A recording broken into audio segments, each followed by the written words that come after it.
লবণ, তেল, মরিচ, মশলা যেটা যতটুকু প্রয়োজন সব পরিমাপ হয়ে যাচ্ছে মেশিনে। রোবোটিক হাত মেপে দিচ্ছে সব ধরনের উপাদান।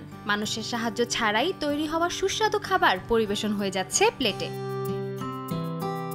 হংকংয়ের হেস্তিয়া কিচেন নামের চাইনিজ রেস্টুরেন্টে দেখা মিলছে এই রাঁধুনি রোবটের। হংকং বিশ্ববিদ্যালয়ের অধ্যাপক চেন রেস্তোরাঁটিতে এই প্রযুক্তি নিয়ে এসেছেন। তার প্রযুক্তিতে তৈরি ৩ সেট রোবট অন্তত ২ জন রাঁধুনির সমান কাজ করতে সক্ষম বলে জানান চেন। এক সেটে রয়েছে একটি ফ্রিজ, সিজনিং মেশিন এবং ৫টি চুলা। সবগুলোই আবার ইন্টারনেটের সঙ্গে যুক্ত। স্বয়ংক্রিয় ফ্রিজের ভেতরে থাকা একটি রোবোটিক হাত সব উপাদান বের করে একটি জায়গায় রাখার পর খাবারকে ফ্রাইং প্যানের কাছে পৌঁছে দেয়। এরপর শুরু হয় রান্না শেষ হওয়ার পর পাত্রটি স্বয়ংক্রিয়ভাবে পরিষ্কার হয়ে যায়। নগদের কাছে সব গ্রাহকই প্রিয়, তাই তো সারা দেশে ক্যাশ আউট চার্জ সবচেয়ে কম।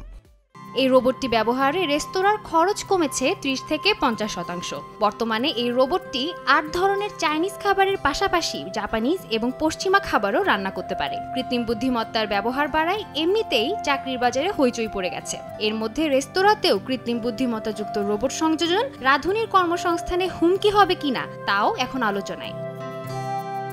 সাদিয়া তাসনিম, সময় সংবাদ।